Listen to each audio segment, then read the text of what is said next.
This is TWiT. Lory, you've only had it for a day. No, I just got it about 20 minutes before maybe joining you don't want the to show. talk. So, what's your? I haven't give us the initial feeling. I'll tell you, I haven't even turned them on yet. That's how just out of the box they are. But let me give you a quick hit on just my literal first impression. So this won't count for the review because I will have had it for a few days and I'll have a little bit more experience. But right out of the box, heavier than I expected, heavier than the iPhone 11 Pro. Also a tiny bit taller than the iPhone 11 Pro. It sticks out just a tiny bit more, but not even a quarter of an inch. Okay. So they're called the same size, but it's actually just a teeny. I think it has to do with the design. So the instead of having the rounded edges, they're flat, and that probably just kind of, if you take something curved and flatten it out. This is the iPhone 5 flat edge, right? I'm kind of excited that this is back. I like this. Yes. Does it feel good in your hand? It's not that slippery my kind of bar of soap feeling anymore, right? It feels so good in the hands. So even with, just picking the two phone 11 Pro versus 12, I feel like I'm going to drop this, just like you said, the slippery soap feeling. I don't feel that at all when I pick up the 12. And the 12 Pro, same way. 12 Pro, slightly heavier than 12, but almost not noticeable. The difference between the Mini noticeable. and the Max is almost 50%, like 50% heavier and 50% bigger. I mean, the Mini is really small. Now, you like a small phone. You haven't got the Mini yet. I can't wait for the Mini. Yeah. I was just swooning when I saw that. It's so cute. It's actually smaller than the current SE, isn't it? Yes, it's smaller than the current SE, and it's only a very small, very, very small amount larger than the original iPhone SE. Based on somebody posted on Twitter, they did a sketch drawing of their estimate of the size differences between them, and the original SE versus the 4-inch iPhone factor versus this current 12 mini, it's a little bit more than maybe a third of an inch thicker, wider, and then, a half an inch or so taller. This is the image from MacRumors.com where they put all of the iPhones kind of in a row. And this is the Mini, in the beautiful blue one, and that's the SE. So he's a little bit bigger. A little bit taller. But what you don't see from that angle, though, is how it's almost just as narrow. It's only a little tiny bit wider, which that is, for those of us who want a phone that we can hold in one hand, that's the key, is the phone that is really easy to hold in one hand. And that's what the iPhone, the original SE, the 4-inch form factor, that's why it was so great. We can hold it in one hand, and that's what we're looking at with this iPhone 12 mini. And you're not giving up anything. I mean, the same guts as the iPhone 12 or even the Pro. You're getting one less camera lens than the Pro. You're getting a little less RAM. This is Apple doesn't talk, as you said, Rene. They don't talk about specs. To their credit, I guess. But people do want to know. The specs they can't win, they don't talk about. Yeah, they talk about the specs where they're ahead. Yeah, because Android phones, like this Samsung Edge, I think has 12 gigabytes of RAM. It's hard to explain because it's a native language. It's not interpreted. There's no garbage collection. It's written exactly for the hardware, so there's no. Yeah, but it's hard to explain that to people. So the two less expensive ones have 4 gigs according to Xcode, where the emulators will tell you, and the Pros have 6 gigs of RAM, I think is what they said. So Rene, how long have you had yours? About a week. Okay, so you have a little bit better idea of things like battery life. Yeah, but I'm living the tester lifestyle, so I'm not doing anything approaching what a normal human would do with them.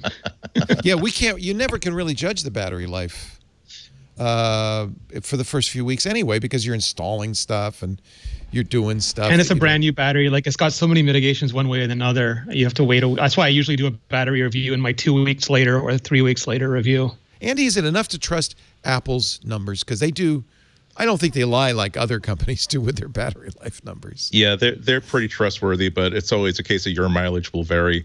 I still don't know who watches video over Wi-Fi nonstop on a phone without interruption. 15 hours versus 17 hours. Like, okay. Except the tester. Yeah, 20 hours on the Max.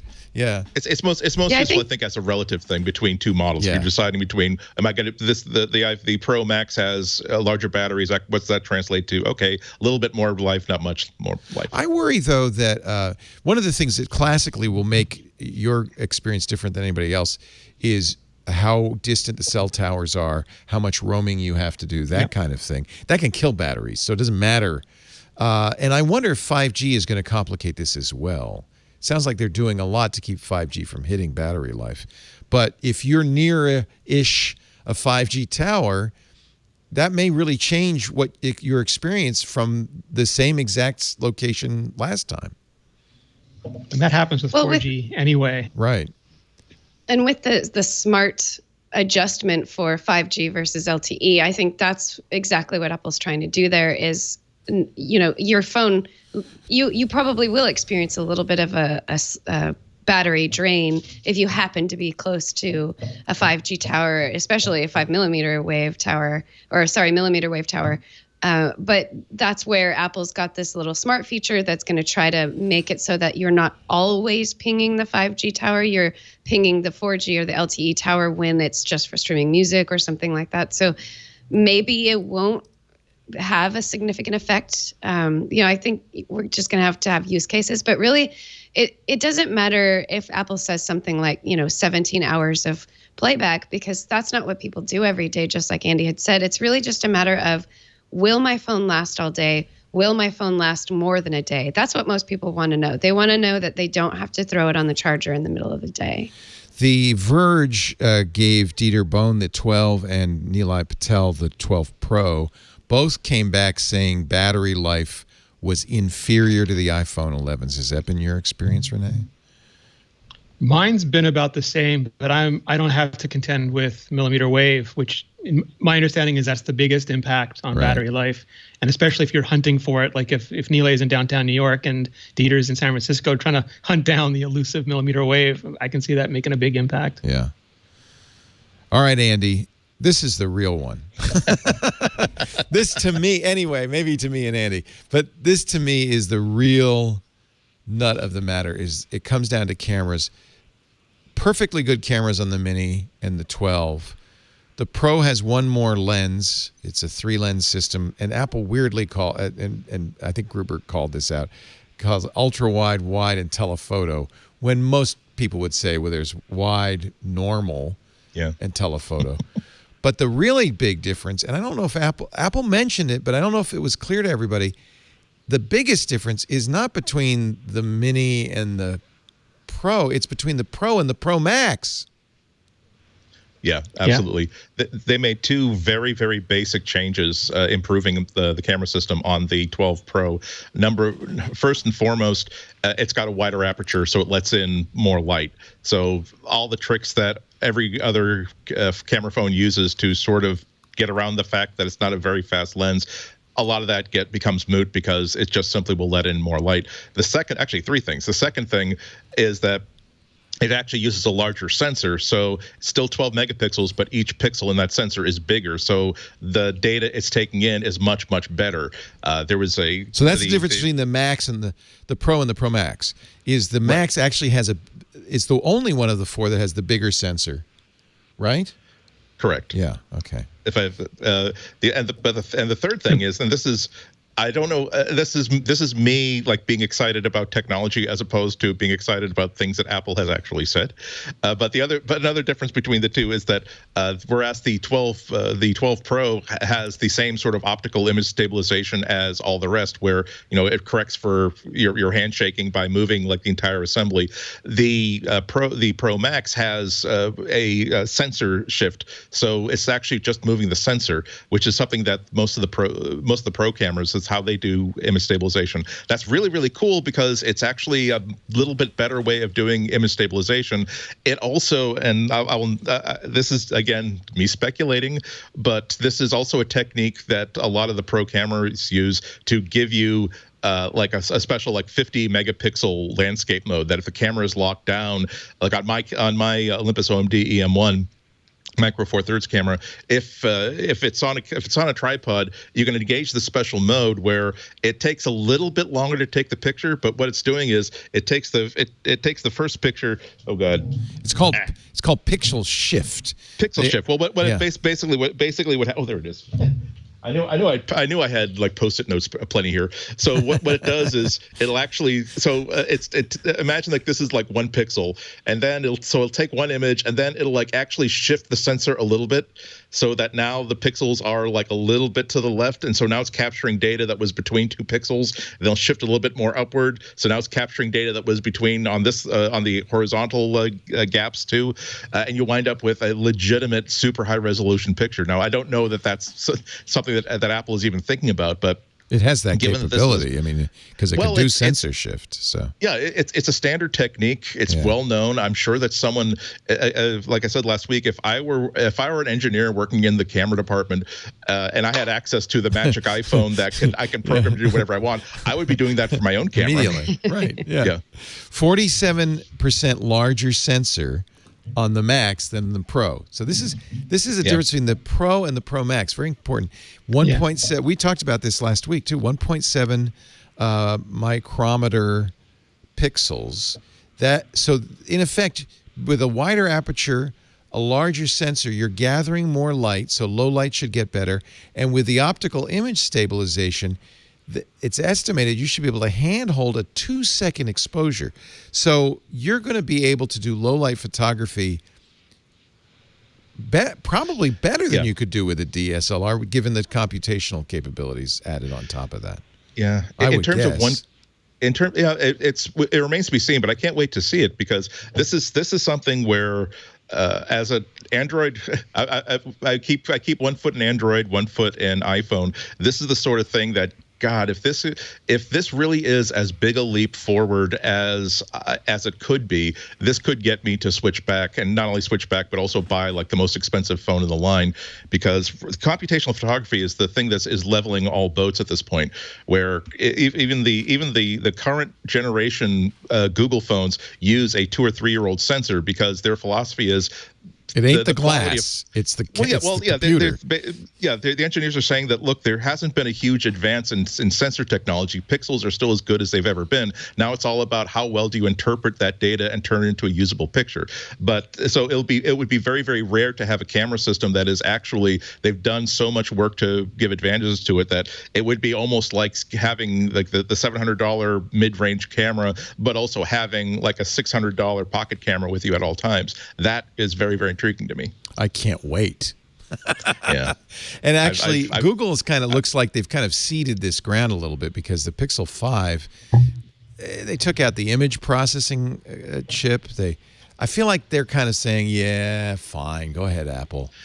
Well, I will say wait for next year, because remember that last year the month before they released the Pixel 4, Chris Osterloh, the head of the hardware department, basically put the whole team together and said, I'm very disappointed in the Pixel 4 we're about to introduce. I can't believe the battery is so low. I can't believe this, that, and the other. So I think we all knew that the Pixel 5 was going to be sort of a rebuilding year. But nonetheless, the Pixel 6, they will have a lot to answer to. They've also lost Mark Lavoie, their wizard. Yeah, exactly. He went to it. Yeah, they took away his telephoto camera. Yeah. Yeah. So you don't have the Max, Rene, but you have at least had a chance to take some pictures. Yes.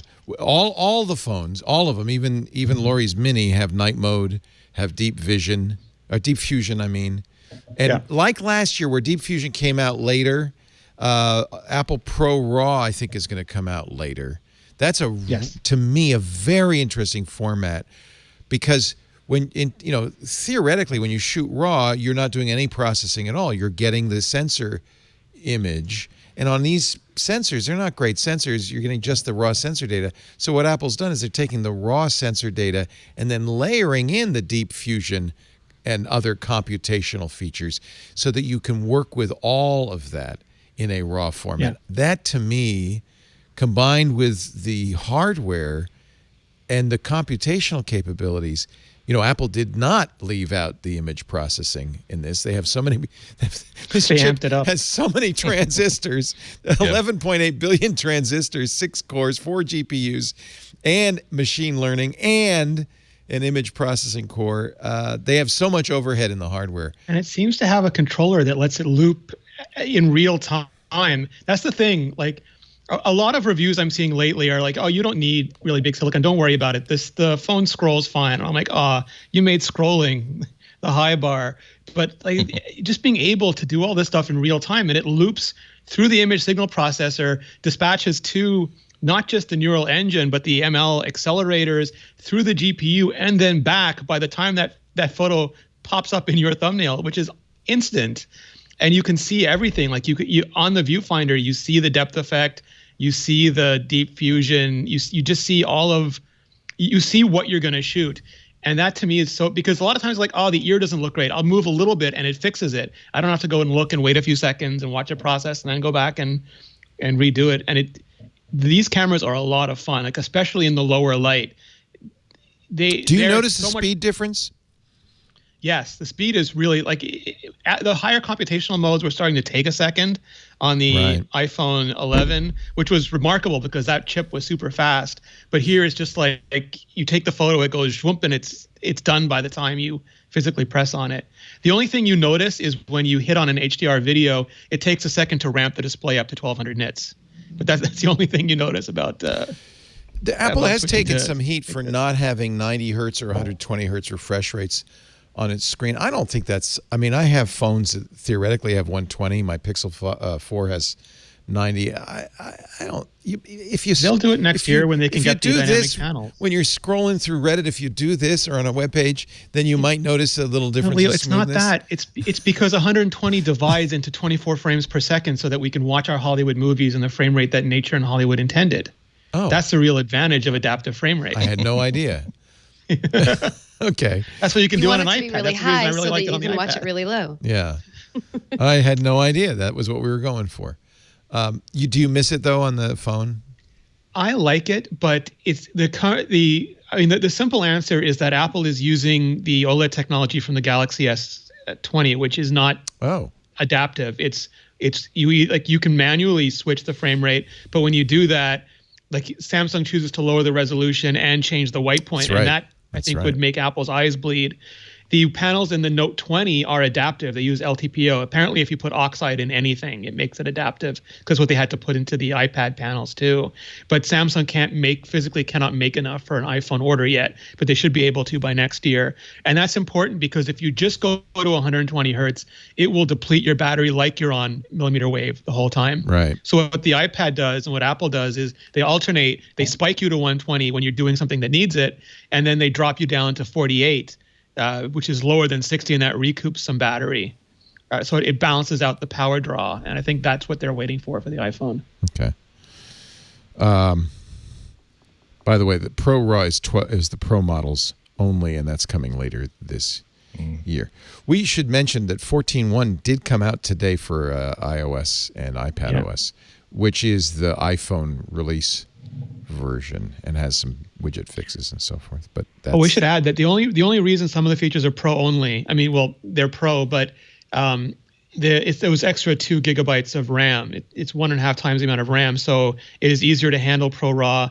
It can also do 4K 60 for Dolby Vision instead of 4K 30 because it's a RAM intensive application. So it's those little things that extra RAM enables. Okay.